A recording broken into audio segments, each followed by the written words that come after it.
bersama saya di channel YouTube Taufik Binpro. Pada kesempatan kali ini kita bertemu langsung bersama Direktur Utama Binpro yang pada kebetulan sangat susah diketemui.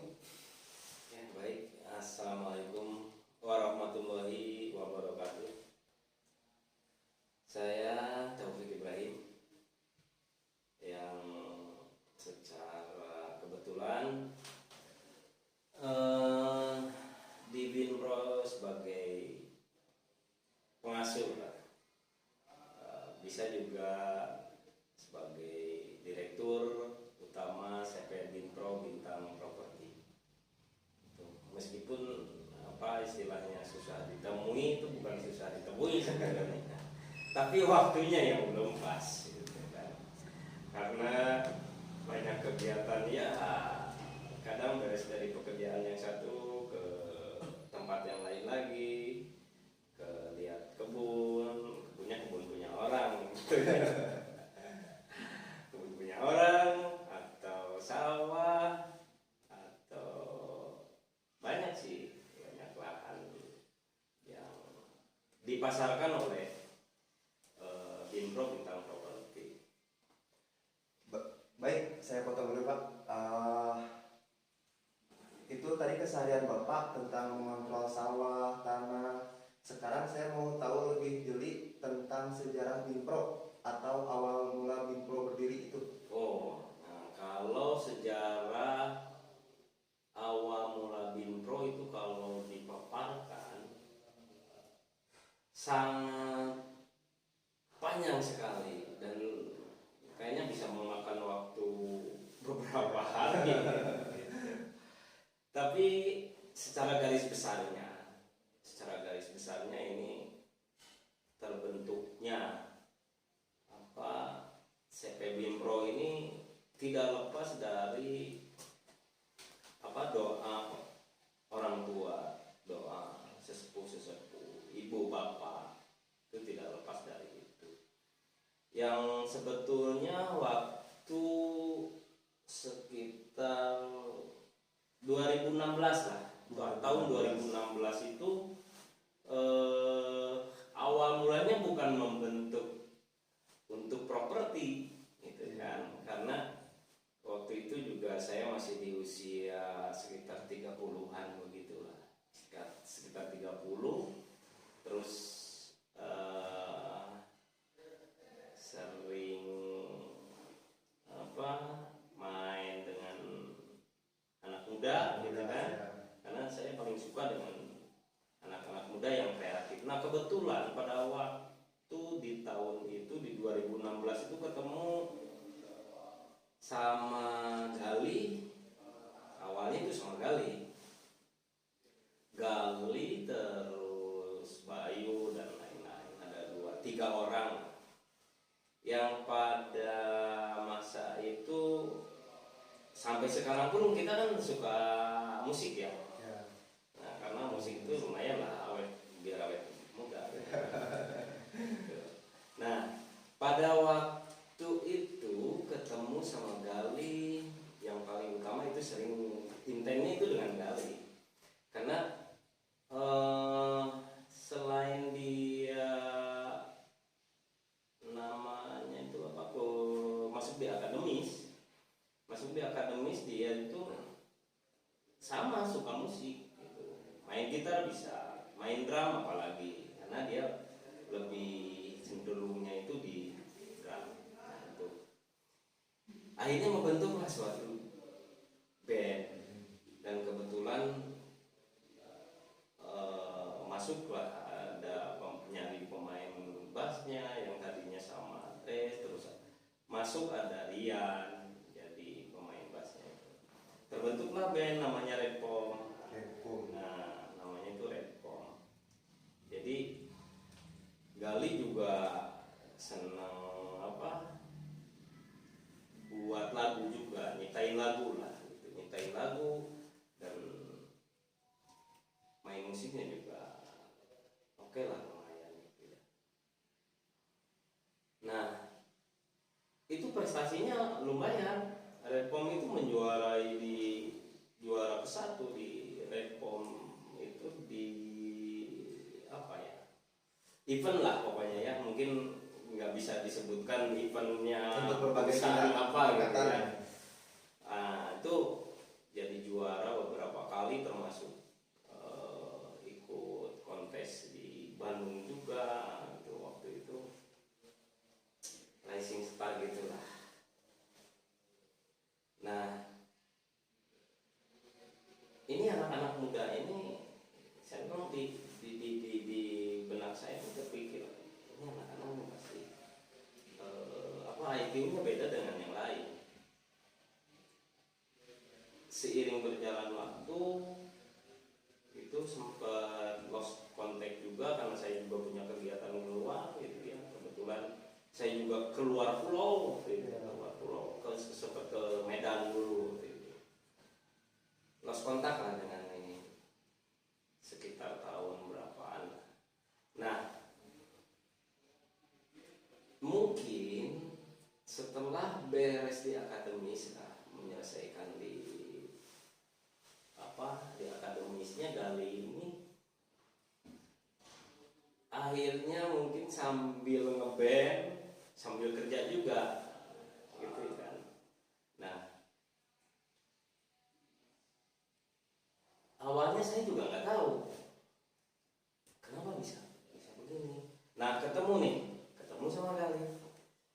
Awalnya itu di tahun berapa ya, ketemu lagi itu sekitar 2019 kalau nggak salah. 2019an ketemu lagi sama Gali. Acaranya itu reunian. Reunian. Nah, reunian ngumpul bareng, kita cari apa tuh namanya studio. Cari studio, termasuk kebetulan saya juga masih senang untuk teriak-teriak begitu, nyanyi yang biasa. Baik Pak, jadi awal mula kesimpulannya si Bimpro itu berdiri dari milenial yang suka musik. Betul.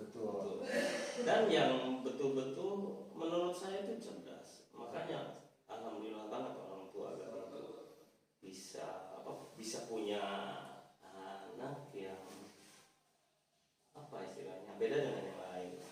Dalam seusia dia itu untuk sekarang ini beda dengan yang lain, yang tentunya beda dengan yang lain. Baik Pak, setelah terbentuknya chemistry antara milenial di dunia musik, apa tujuan Bapak dari sekarang ke depannya untuk si Bimpro tersebut? Oke. Sambung dulu yang tadi ya. Pas bertemu itu Gali itu ternyata sudah berjalan nih. Bimpro itu sudah berjalan. Waktu itu mungkin dia masih namanya Bimpro. Nah, setelah ketemu ada ide dari beliau juga gimana bagusnya yang pada awal 2020-an lah, 2020 perencanaan dengan Gali waktu itu. Saya tuh punya ini nih, gitu. Webnya juga udah punya, ya kan? Webnya udah punya.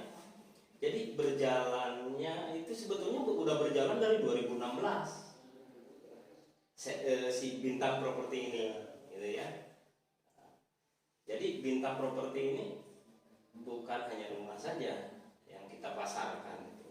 Tapi lebih banyak lagi ya, mau sawah, mau kebun, rumah, gitu kan.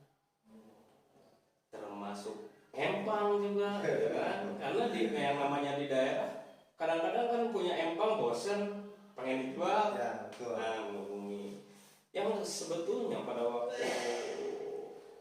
sebelum saya masuk itu perjuangan Gali di mengembangkan Bimpro ini lumayan, menurut saya bukan hal yang mudah karena mencari lahan aja dulu susah. Siapa nih yang mau jual gitu kan? Nah, mau masarin tanah atau mau masarin lahan, sementara yang ngejualnya mana nih? Belum ada. Setelah dia dapat ada 1, 2, 3. Dulu itu sebetulnya susah. Mau 5 aja lahan yang mau dijual dimasukin ke iklan gitu kan. Itu lumayan. Susah. Ketika sudah dapat lahan, nah pembelinya di mana? Beda loh dengan sekarang ini, dengan 2021 udah beda ya. Orang begitu pesat sekali dengan teknologi gitu kan, mau apa? Jangankan di Google, di YouTube sekarang udah ramai begitu kan. Berbagai media itu udah ini beda dengan beberapa tahun ke belakang. Untuk memasarkan itu memang agak susah. Nah, setelah saya ketemu, akhirnya kita tentukan beliau juga kerja waktu itu di apa sih Jatim Bromo Steel kalau nggak salah. Itu sambil kerja, memasarkan lahan itu sambil kerja, luar biasa kan. Kalau orang biasa mungkin susah. Saya aja nggak kepikiran waktu itu. Pas ketemu lebih serius lagi, ya akhirnya gimana kalau kita buatkan CP, gitu kan. Sayang juga memang setelah saya pikir-pikir, ya iyalah, sayang juga kalau ya lebih baik kita dibuatkan yang resminya lah, gitu kan. Kalau kita buat secara resmi, misal seperti sekarang lah, jadi CP Binpro Bintang Properti, itu kan kita mengikuti aturan yang ada, regulasi yang ada, baik di daerah atau seperti apa ya, kita ikuti itu aturannya. Seperti bayar pajak, kita bayar pajak, gitu kan, sebagai warga negara yang baik. Nah, akhirnya di awal Februari 2001 itu kita serius. Karena ini saya udah berkembang, udah bagus. Di waktu itu kurun waktu dari 2016 sampai 2020-an lah.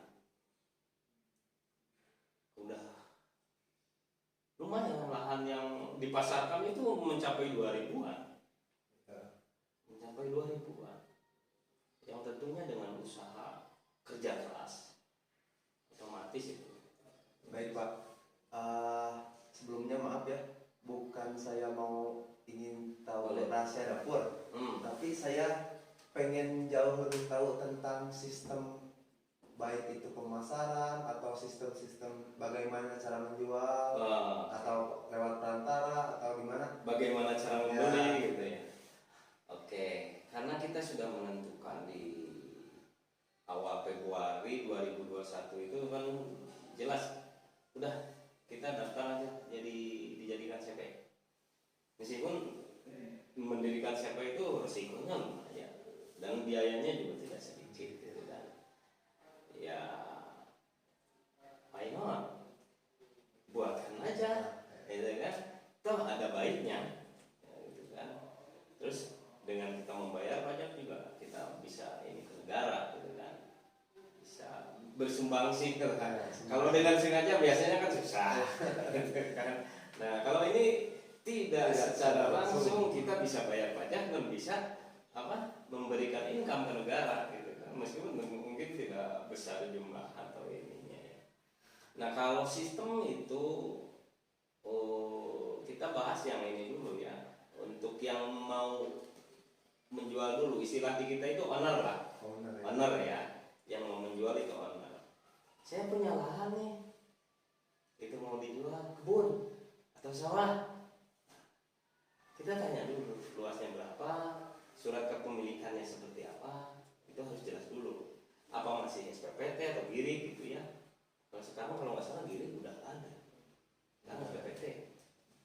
Apa SPPT, AJB atau sertifikat, gitu kan?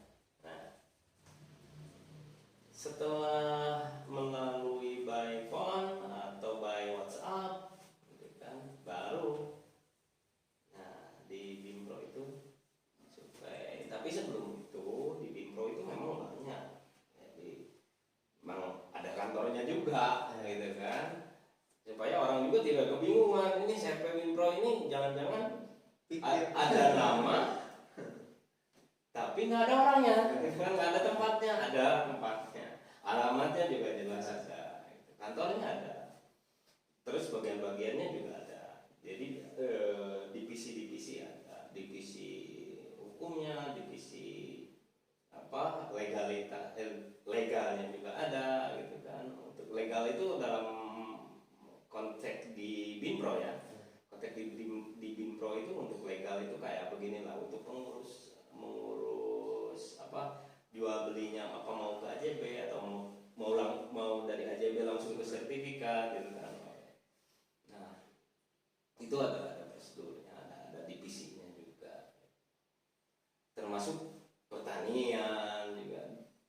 Jadi Binpro ini semakin kita kembangkan, belajar mengembangkan. Termasuk sekarang udah bisa bekerja sama dengan salah seorang yang cukup kompeten lah untuk di bidang pertanian, sehingga nanti si pembeli kalau membeli lahan di Binpro itu nggak kebingungan. Misalkan beli kebun tapi masih bingung, kebunnya nih mau buat kebun apa ya, gitu kan? pH tanahnya berapa, kulturnya kayak apa.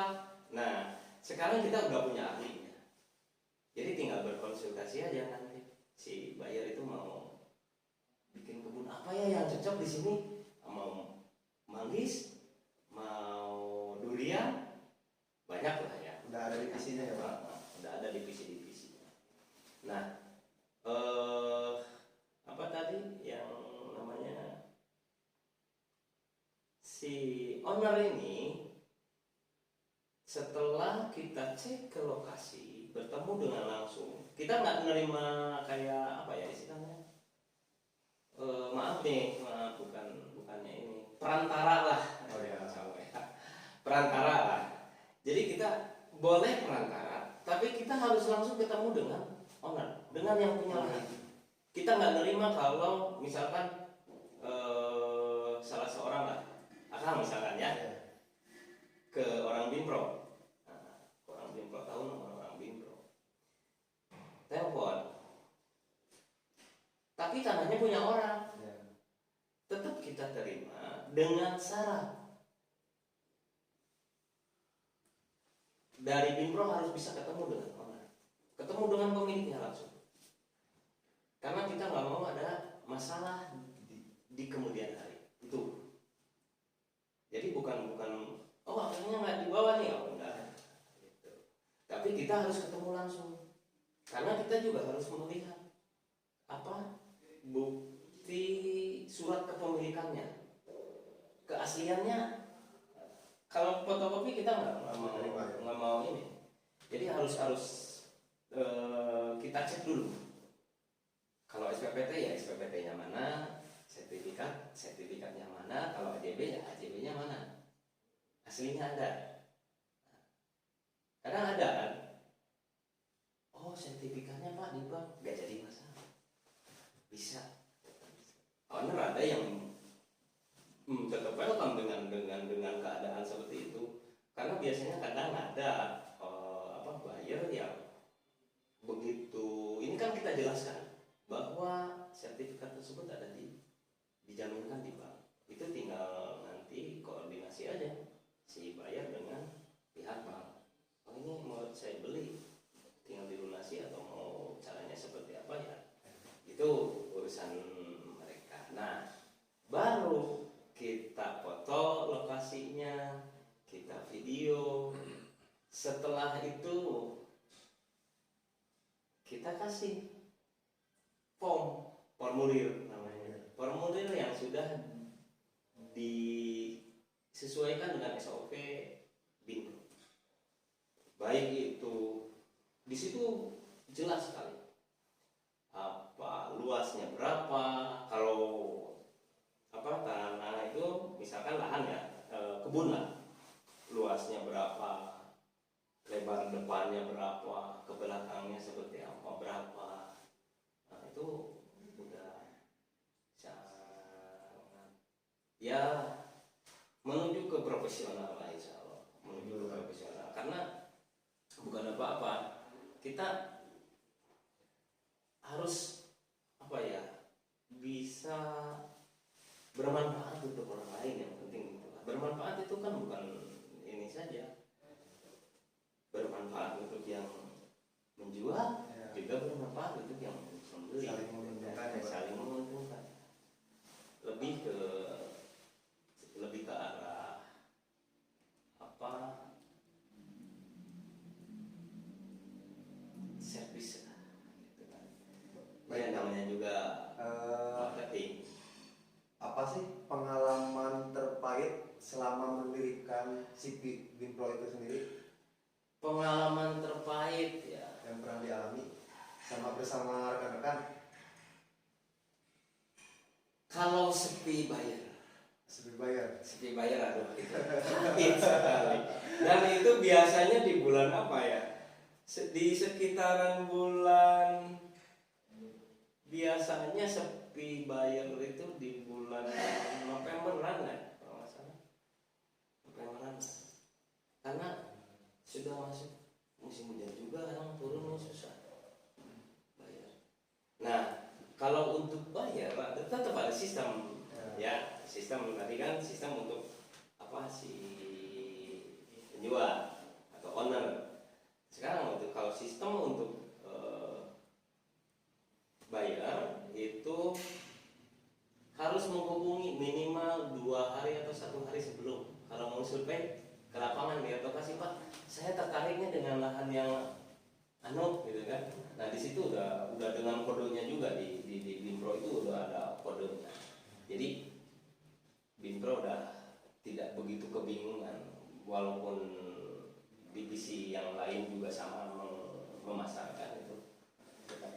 Baik Pak, setelah paparan-paparan yang Bapak paparkan dari mulai awal pendirian sampai jauhnya sistem, sekarang terakhir saya pengen tahu harapan Bapak bersama rekan-rekan untuk kedepannya tentang si Binpro itu sendiri.